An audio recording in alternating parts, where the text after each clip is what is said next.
Bonjour à toutes et bonjour à tous. Donc, je m'appelle Stéphane Chaudier. Je suis enseignant-chercheur à l'Université de Lille.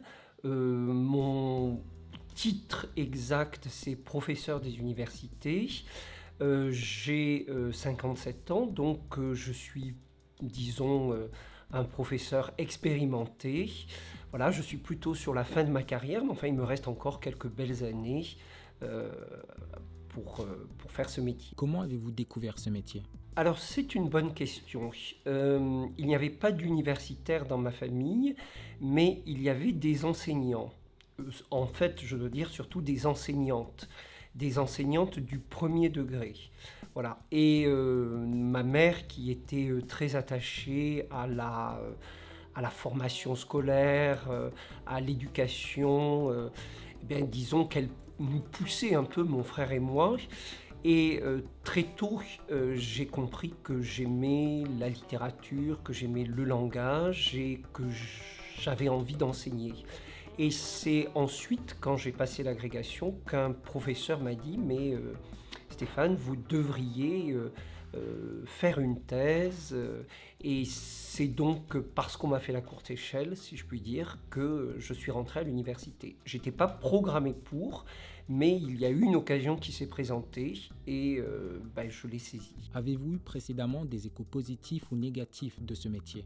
Non, enfin disons que moi j'ai été étudiant et je m'apercevais que les enseignants, les professeurs, ils avaient bien sûr un très grand prestige parce qu'ils enseignaient, ils avaient une parole d'autorité. Mais je dois avouer que si certains me paraissaient très bons ou très bonnes, très efficaces, très passionnés, d'autres avaient l'air un peu de s'ennuyer ou avaient l'air, un peu fatigués ou un peu lassés.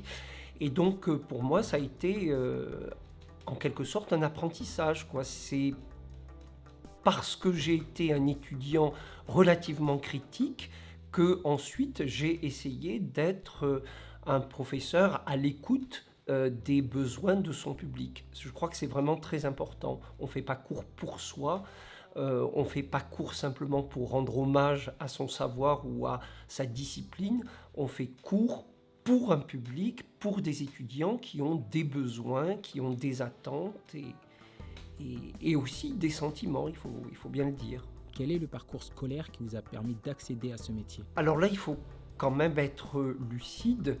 Bon, je fais partie de ce qu'on appelle les bons élèves. Mais attention, j'étais très bon dans toutes les matières littéraires et j'étais très médiocre, pour ne pas dire carrément mauvais, dans les matières scientifiques. Ça m'a d'ailleurs complexé, parce que les carrières scientifiques sont socialement plus prestigieuses, plus réputées, alors que le littéraire, on a un peu l'impression que c'est la bouche inutile qu'on va payer pour, en quelque sorte, reproduire des professeurs de français.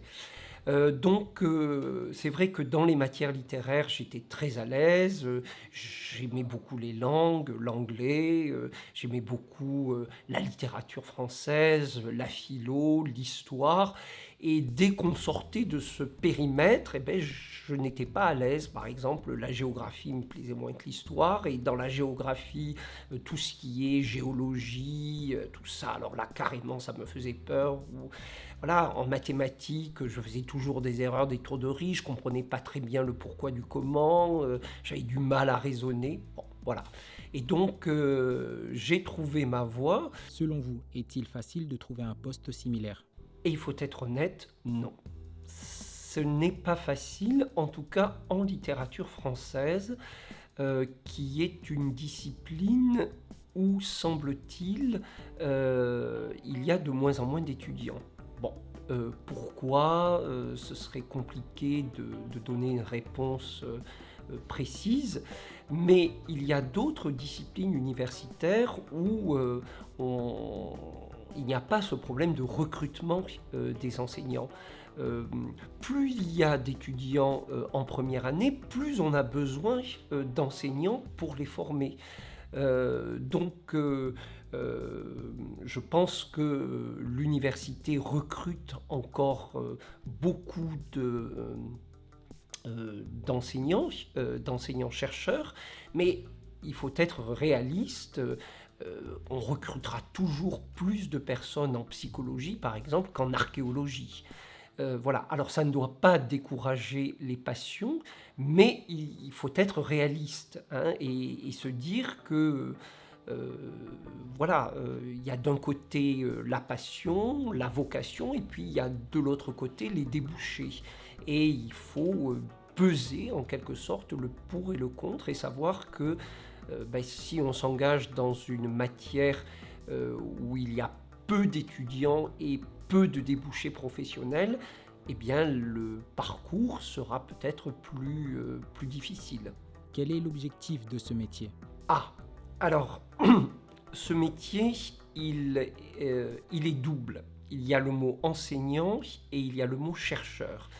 Et on peut même ajouter un troisième mot qui serait administrateur.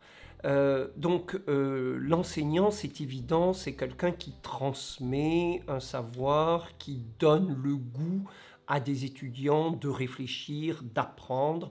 Bon, c'est le métier, si je puis dire, fondamental de la transmission. Le chercheur, c'est celui qui s'adresse à une communauté scientifique, ce qu'on appelle parfois des pairs, et qui présente les résultats d'un travail intellectuel utile pour cette communauté. Et l'administrateur, c'est celui qui permet à l'institution de fonctionner. Par exemple, le fait d'être responsable d'un département ou d'être responsable d'une faculté, on parle de doyen, ou d'être président de l'université quand on a le sens des responsabilités et un peu d'ambition aussi, il faut le dire. Voilà, donc il y a des tâches administratives, il y a ce métier, ce magnifique métier d'enseignant, et puis il y a aussi ce qui est peut-être la spécificité de l'université, ce métier et peut-être même cette vocation de chercheur. Voilà, vouloir apporter quelque chose d'utile et de neuf à une communauté scientifique qui peut évaluer votre travail, qui peut l'apprécier, qui peut le critiquer, qui peut...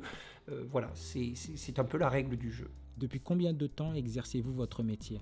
Alors, je suis né en 1966, j'ai passé le CAPES, c'est-à-dire le concours qui permet d'être professeur en collège ou en lycée en 1988, donc relativement jeune. Et puis ensuite, j'ai passé l'agrégation, qui est un concours plus sélectif, qui permet aussi d'être professeur en collège et en lycée. J'ai passé cette agrégation en 1992, donc à 26 ans. Et ensuite, j'ai fait un doctorat, ce qu'on appelle aussi une thèse. Et donc, je suis enseignant depuis 1988 et je suis enseignant-chercheur depuis 1993. Voilà. Et je suis universitaire à temps plein et titulaire. Voilà, c'est le mot que je cherchais. Je suis universitaire titulaire depuis 2002, quand j'ai été élu à l'université de Saint-Étienne. Quand on a la chance de faire un métier qui plaît, et c'est pour ça qu'il faut bien se connaître, il faut prendre le temps de réfléchir, quand on a la chance de faire un métier qui plaît, les années passent vite, et je pense que c'est l'un des grands vecteurs de l'équilibre personnel que d'aller au travail sans trop traîner les pieds. Quels sont vos horaires de travail? Alors, mes horaires de travail, ils sont annualisés. C'est-à-dire que je dois à mon université 192 heures de cours sur l'ensemble de l'année, sur 2 semestres. Alors après, on peut être un peu ironique en disant qu'il n'y a qu'à l'université qu'on appelle semestre, 6 mois, une durée de travail qui correspond en réalité à un trimestre. C'est-à-dire que je travaille face à des étudiants de septembre à décembre et ensuite je reprends en gros de janvier à début avril. Bon, donc ça peut paraître relativement peu, mais à cela, il faut ajouter les examens que l'on avec les sujets qu'on prépare, les examens qu'on surveille. Il faut ajouter toutes les tâches annexes de, par exemple, être jury d'un concours. Par exemple, pour moi, c'est les concours de recrutement des professeurs ou le concours de Polytechnique. Bon, voilà. Donc tout ce travail annexe de correction et d'évaluation. Et puis, bien sûr, il y a l'énorme travail de la recherche à proprement dite. Voilà.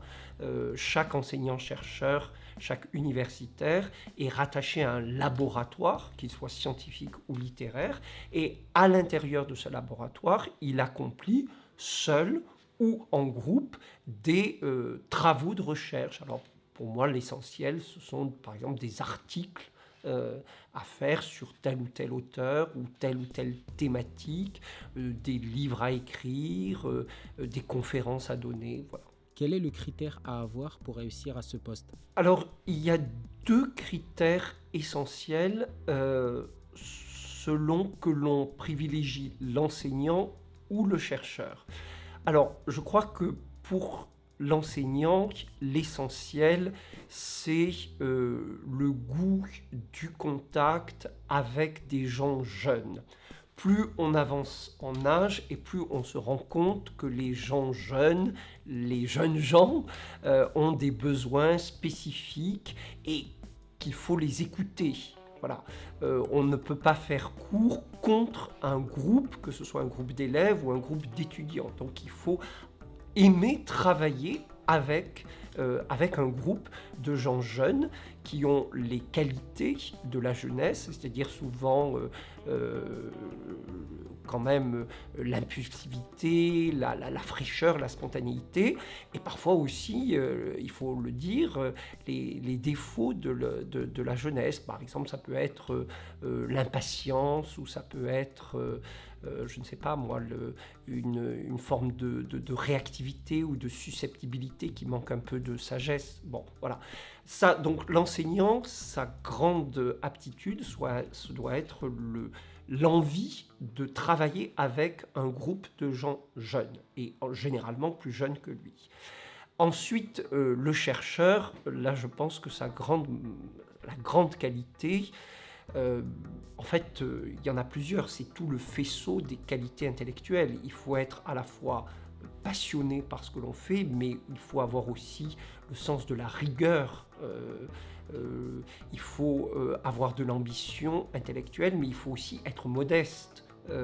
Il faut connaître en quelque sorte ses propres qualités, suivre sa pente, mais en même temps, il faut être capable de dialoguer avec une communauté scientifique qui va valider ou remettre en cause, les deux sont importants, votre propre travail. Voilà. Je dirais que pour tout résumer, il y a deux choses qui me paraissent essentielles. L'un, c'est la motivation, et l'autre, c'est le goût du contact et du dialogue, soit avec les étudiants, soit avec les collègues. Comment décririez-vous votre journée de travail à un enfant? À un enfant. Alors je dirais à cet enfant que mon travail est un travail quand même sédentaire. J'ai besoin pour travailler de livres, d'un ordinateur, d'un papier, de stylos, de règles, de ciseaux, de colle. Donc j'ai un emploi, on va dire, sédentaire et intellectuel. Ma journée de travail, c'est je me lève, j'allume mon ordinateur, je commence par faire comme tout le monde la collecte des mails, répondre aux plus urgents, et puis ensuite, eh bien, par exemple, si j'ai un article à faire, par exemple sur un écrivain contemporain, eh bien, j'ai la pile de ses œuvres d'un côté, je lis, j'annote, je Je collecte des informations, puis à un moment donné, je me lève, je vais faire une petite promenade, je continue à réfléchir en me disant, je cherche un plan, je cherche des idées, je reviens. Voilà, c'est cette espèce de... mon travail est un travail intellectuel et c'est cette espèce d'articulation entre finalement le travail proprement parlé et les moments de détente où finalement la recherche continue mais sous une forme qui ne paraît pas être du travail. Par exemple, un chercheur, souvent, il travaille quand il marche et qu'il se promène dans la nature, voilà. Ou bien un chercheur, il continue à travailler alors qu'il est dans le métro, qu'il observe, voilà. Ou bien un chercheur, il continue son travail quand il discute avec un ami qui fait le même métier que lui. Et voilà. Donc c'est un petit peu ça qu'il y a de fascinant, mais aussi parfois de déstabilisant dans ce métier, c'est qu'il n'y a pas de frontière complètement étanche entre le travail à proprement parler et la détente ou le repos. Il y a une sorte d'interpénétration assez constante. Dans le métier de chercheur, il y a une dimension de créativité qui rapproche le chercheur effectivement de l'artiste. C'est vrai. Et c'est vrai que c'est un des aspects les plus plaisants du métier. Mais je suppose aussi qu'un cuisinier voilà, cherche aussi de nouvelles recettes, un boulanger aussi, et peut-être, je ne sais pas, mais un électricien aussi, il se peut qu'il réfléchisse constamment à son travail, comment le faire mieux, comment trouver une solution à tel ou tel problème technique. Donc je pense que ce qui est très net et évident pour les professions artistiques ou intellectuelles est aussi important chez des professions qu'on va dire plus manuelles. Voilà, je crois qu'il ne faut pas trop exagérer la différence entre intellectualité et, disons, travail manuel. Voilà, dans toutes les activités humaines, il y a de la créativité. Quelles sont les tâches à réaliser à ce poste? Alors, les tâches à réaliser à ce poste, bon, d'abord, la préparation des cours. Ensuite, évidemment, l'évaluation des étudiants. Ensuite, concrètement, face aux étudiants, la gestion de ce qu'on appelle une classe. Bon. Et c'est vrai que là, ça demande une certaine forme de résistance physique. Hein. Face à un groupe d'étudiants, il faut être... souvent on est debout, il faut parler, il faut être en présence, comme on dit, et ça demande une certaine forme d'énergie physique ou corporelle. Bon, après le travail de chercheur, les tâches, eh bien, c'est de lire.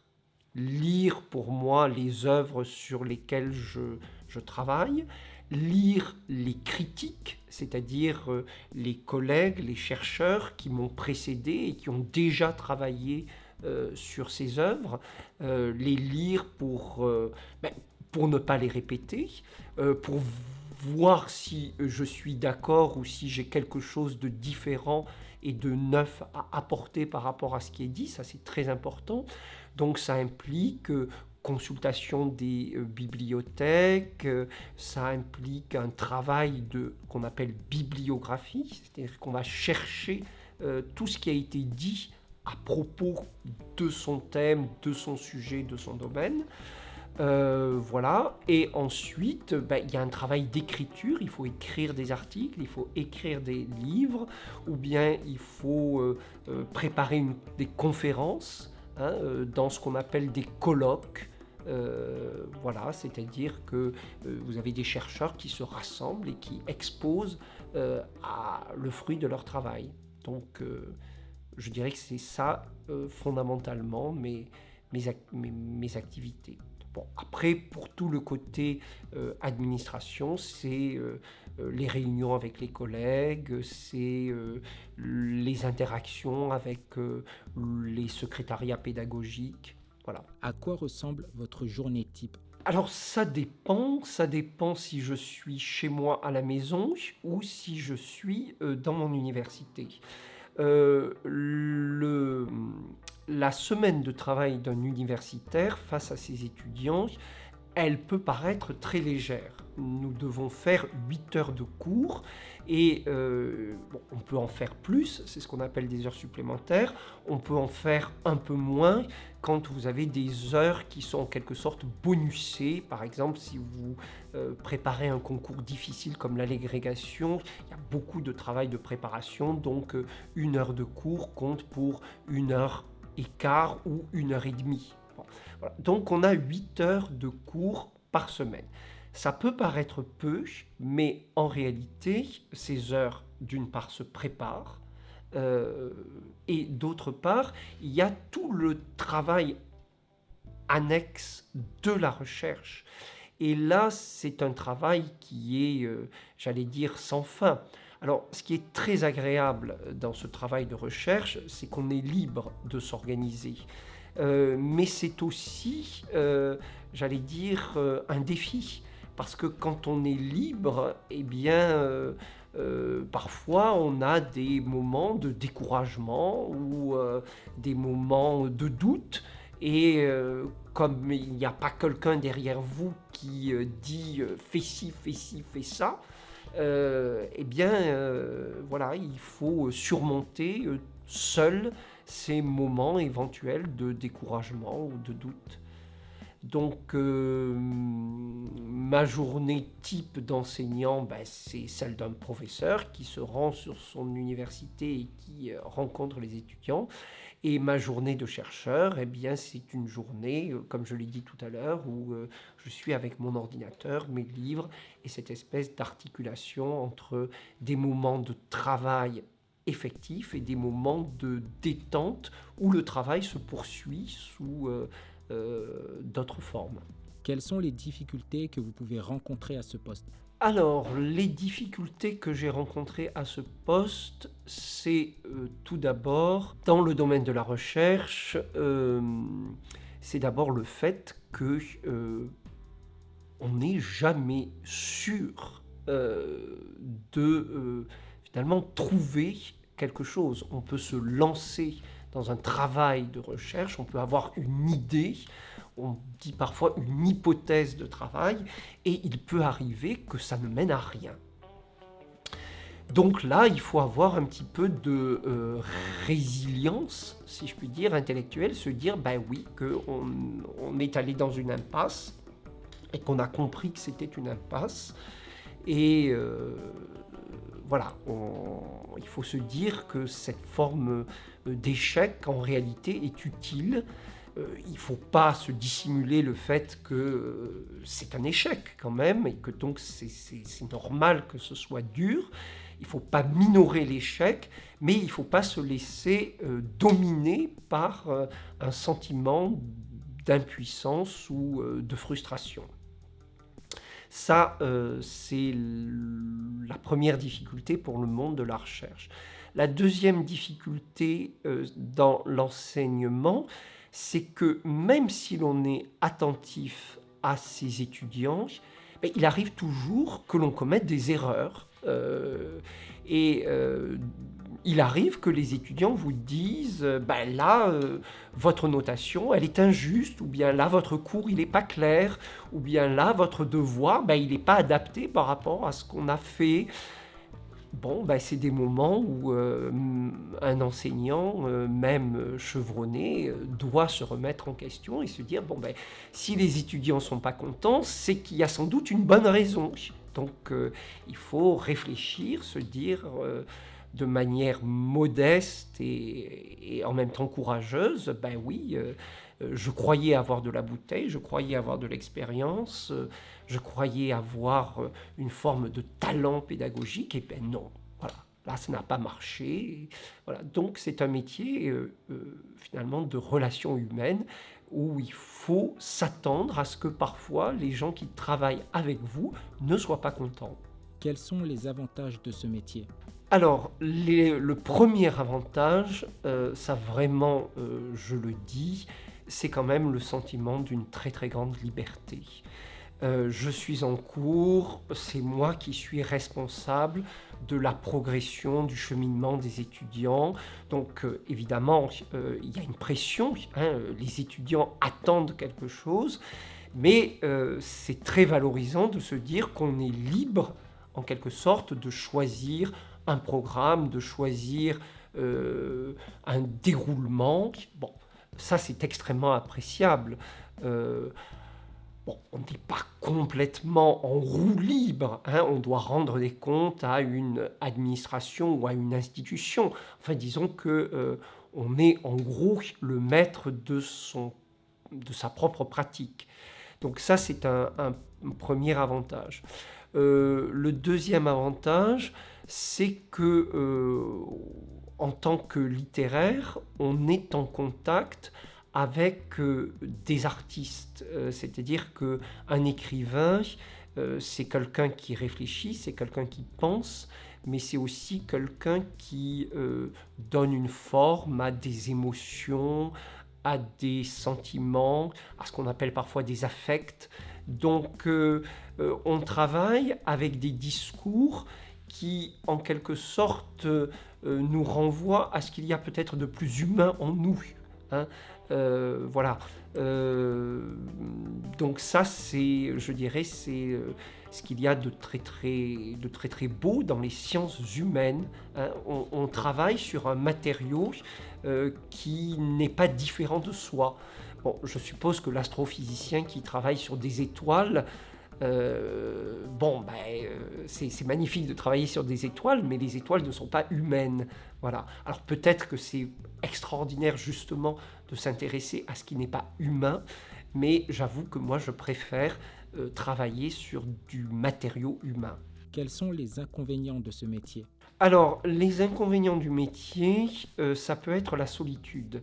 C'est-à-dire que le chercheur peut avoir la tentation de se replier sur son propre métier, sur sa propre recherche. Euh, une recherche, elle ne peut être appréciée que par des gens qui ont un très haut niveau d'études et de spécialisation. Bon, moi, je ne suis pas vraiment capable d'évaluer un travail sur un écrivain du XVIIe siècle. Bon, il faut être un spécialiste. Donc le nombre de spécialistes est très limité.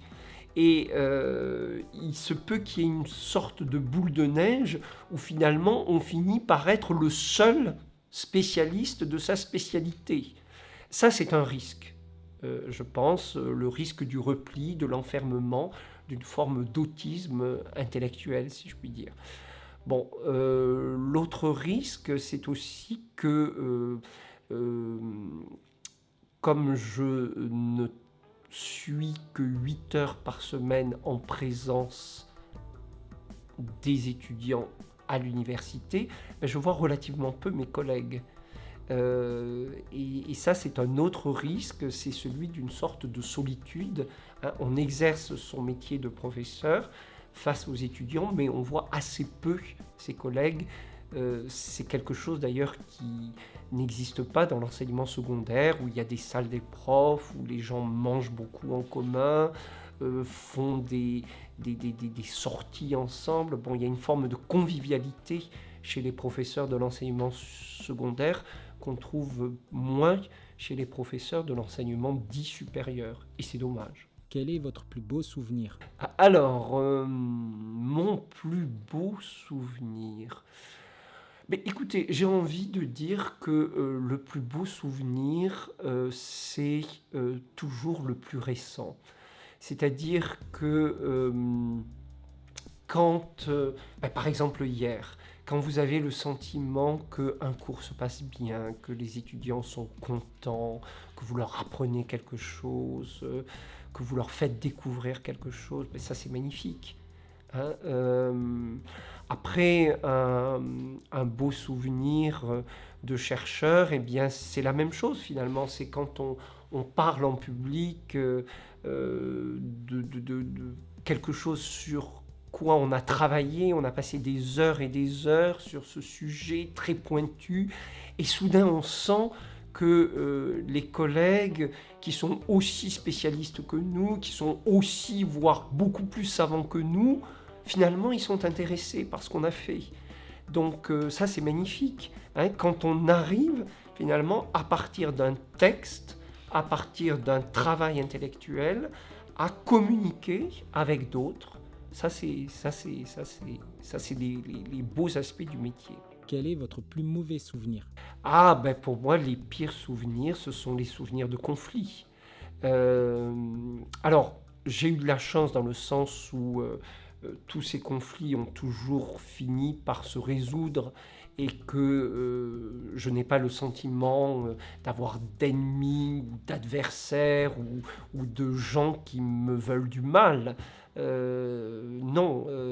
Mais inévitablement, dans un parcours professionnel, il y a des gens qui ne sont pas d'accord avec vous, qui remettent en cause vos qualités.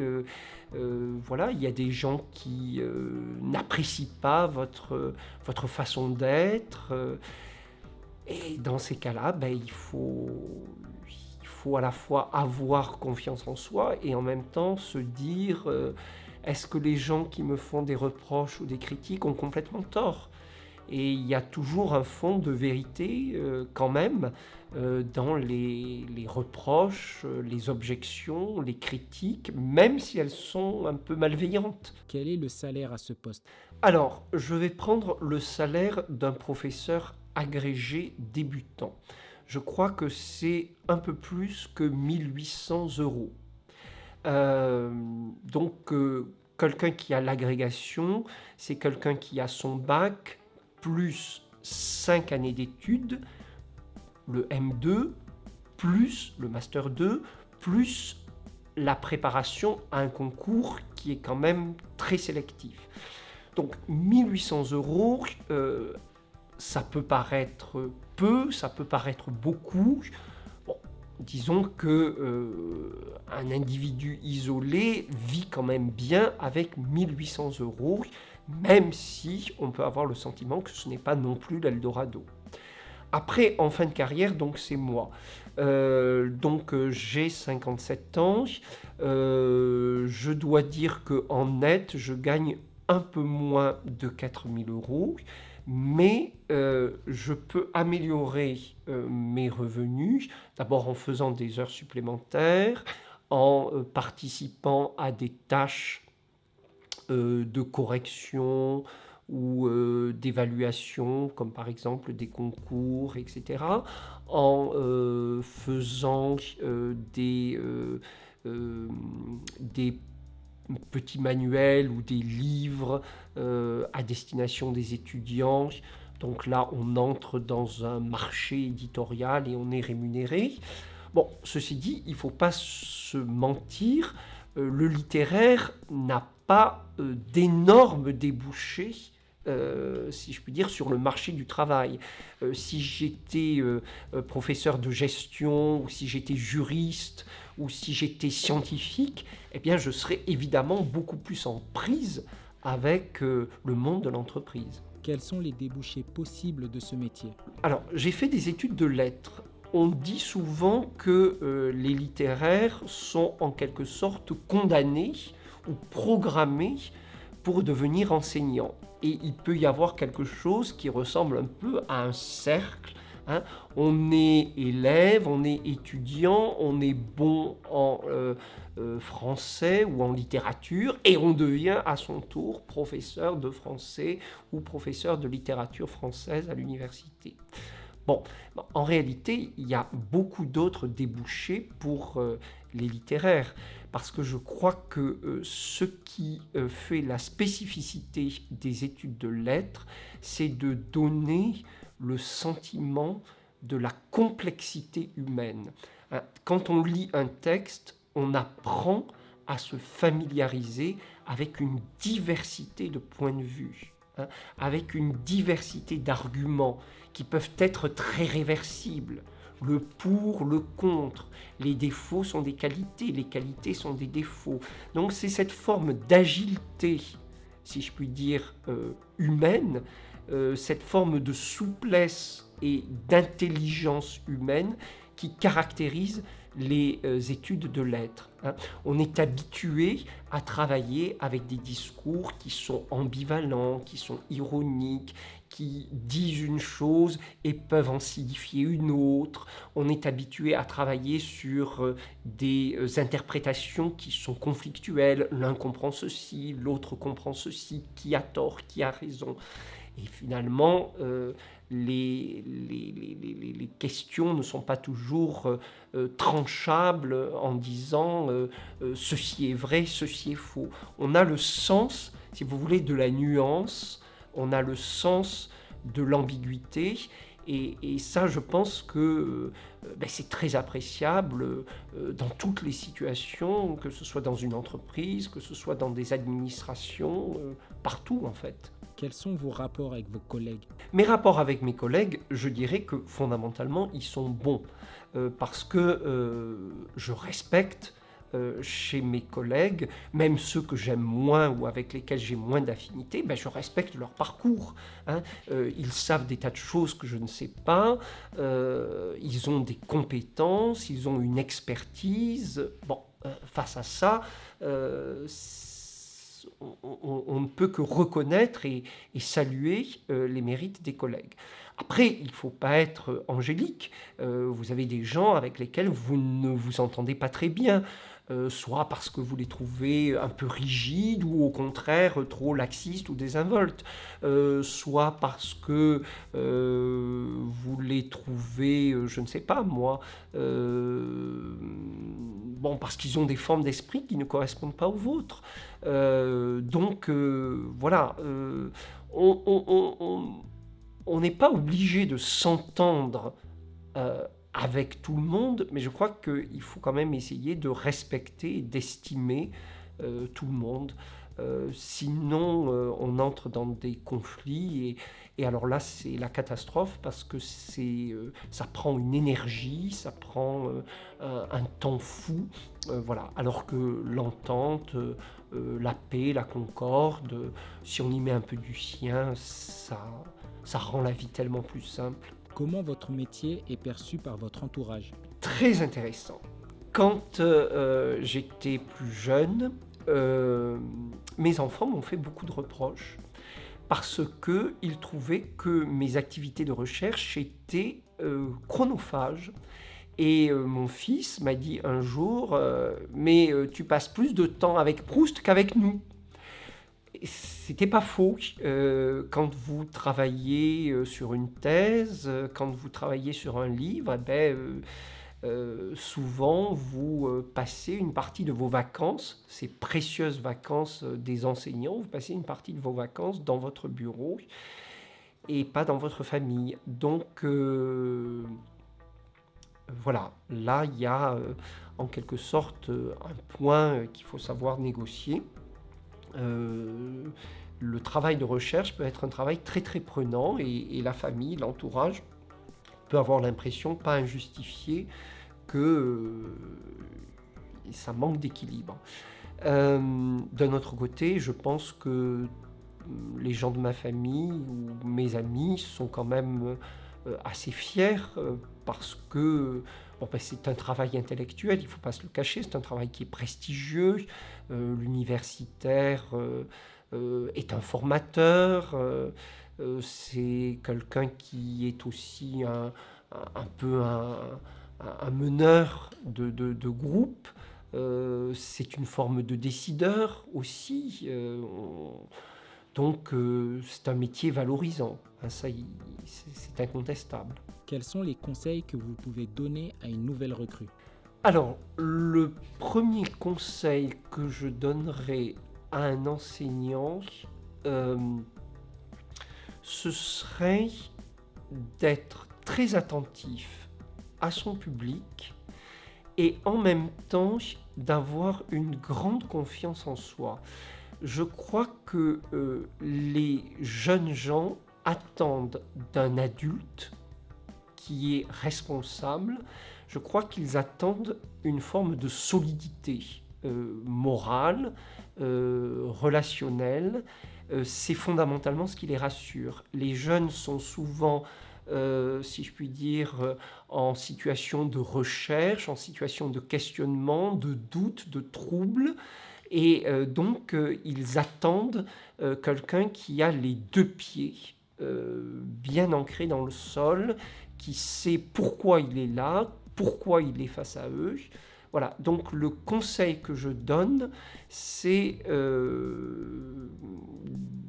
d'avoir le souci de son public, mais en même temps de donner l'impression de la sérénité, de la stabilité. Après, pour les chercheurs, le conseil que je donne, c'est qu'un jeune chercheur, il doit là aussi faire confiance à ses intuitions et surtout à ses goûts.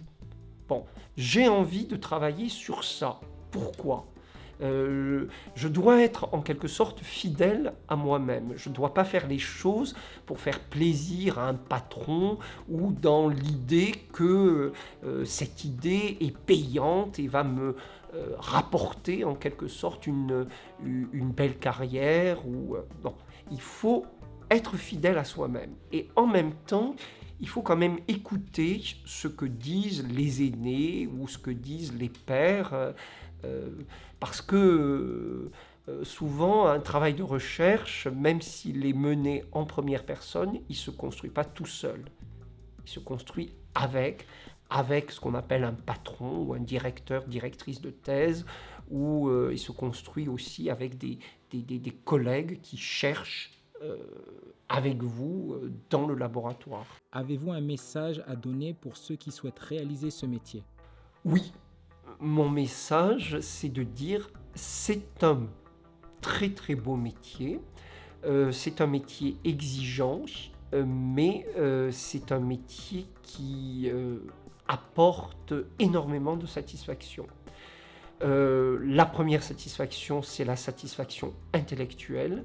Je crois que c'est très important de témoigner face à la société que le goût de l'intellectualité, de la recherche intellectuelle, ce qu'on appelle parfois la prise de tête, eh bien c'est important. Développer la connaissance, développer l'esprit critique, c'est fondamental pour l'individu, mais c'est fondamental pour la société. Je pense que les sociétés de moutons, les sociétés où les individus ne sont pas critiques, où ils sont trop dociles, où ils ne réfléchissent pas, c'est pas bon.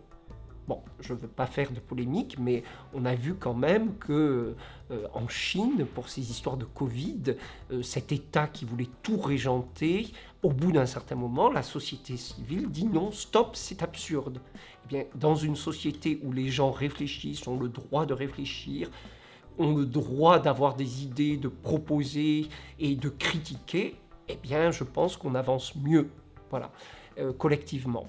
Donc ça, c'est le premier message. La recherche intellectuelle, ça n'est pas un luxe, ça n'est pas inutile, c'est une valeur, et c'est une valeur pour l'individu comme pour la société. Et puis, le deuxième message, c'est que voilà, il n'y a rien de plus gratifiant que les relations humaines. On n'est jamais tout seul, on est toujours dans un groupe, dans un ensemble. Et mon métier, voilà, il se fait avec mes collègues, il se fait avec les étudiants, que je dis être mes étudiants, hein, ce qui donne un côté un peu affectif à la chose. Et ça, je trouve que c'est irremplaçable. Cette interview touche à sa fin. J'espère qu'elle vous a permis de découvrir la réalité terrain de ce métier. Si vous jugez que cette vidéo a été utile, n'hésitez pas à interagir avec elle pour qu'elle soit suggérée plus facilement à ceux qui en ont besoin. Ajoutez à ça, n'hésitez pas à vous abonner pour ne pas rater la suite des interviews à venir. On vous remercie d'avoir suivi cette vidéo jusqu'au bout et à très bientôt.